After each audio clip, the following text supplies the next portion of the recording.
Sit up straight. Look at me when I talk to you. Don't shrug your shoulders. Are you rolling your eyes at me?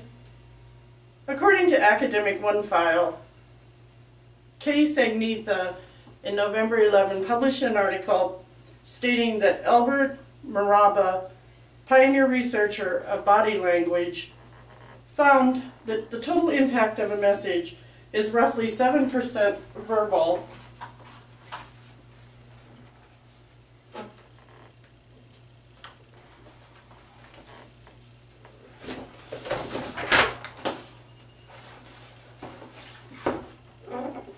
7% verbal communication,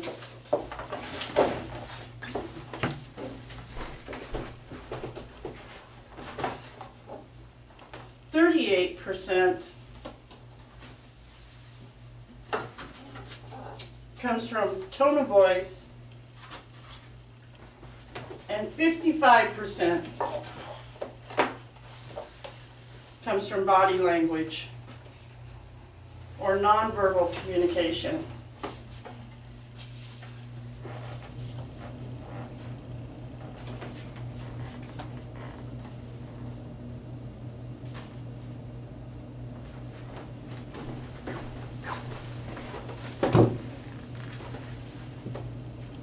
Nonverbal communication is learned from the time of birth and used daily, and it says more than verbal communication could ever say.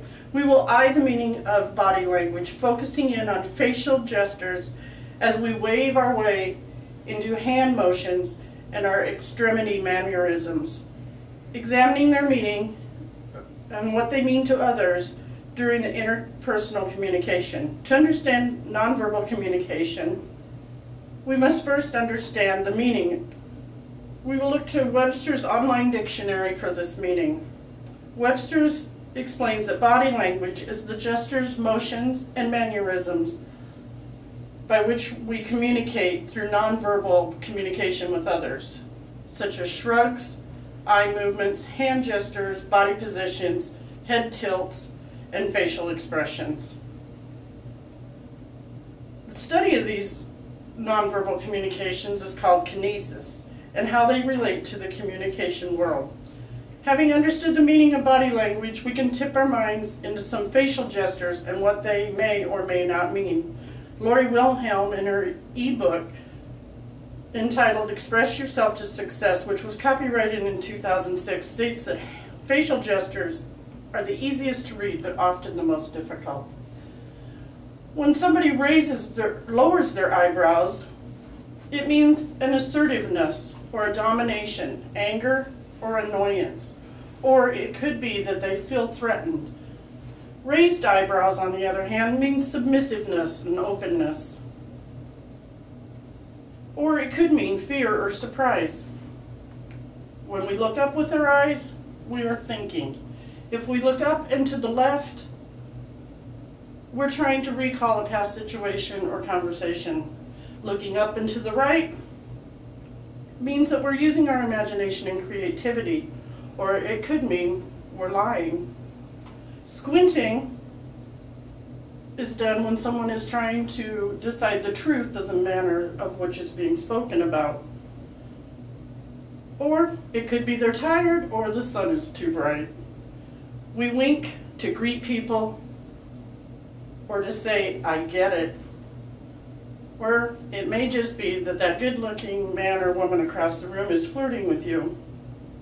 Blinking at an increased rate means stress or lying or surprise.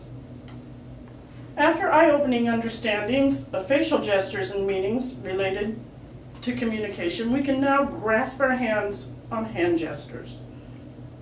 Hand gestures are used in place of words and can say more than anything else.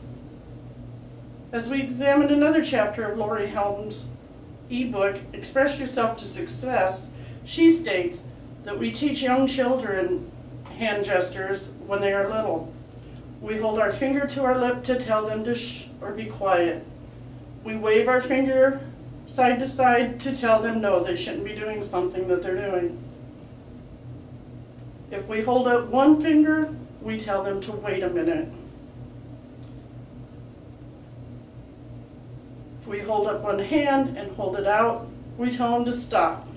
If our hand is in a fist, it means we're angry. We hold our hand up when we want to speak or have something to say. We wring our hands when we're worried, and we place our hands on our hips to show that we're ready for action. Crossing body parts, such as our legs and hands, can have a negative feeling towards the person we're speaking to. Arms crossed across the chest means that the person is defensive or suspicious. Arms stretched out and waved, we might be hailing a cab. We've taken a look into the fact that nonverbal communication is something we've all learned from birth. Without saying a word, we're able to give others an understanding of what we want or how we feel by simply showing them a body gesture.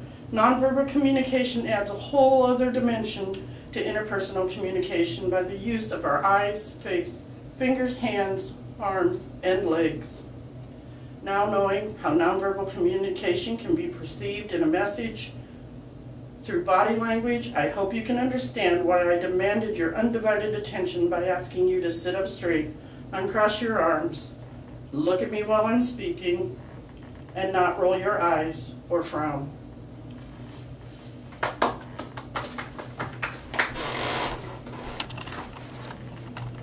Still here.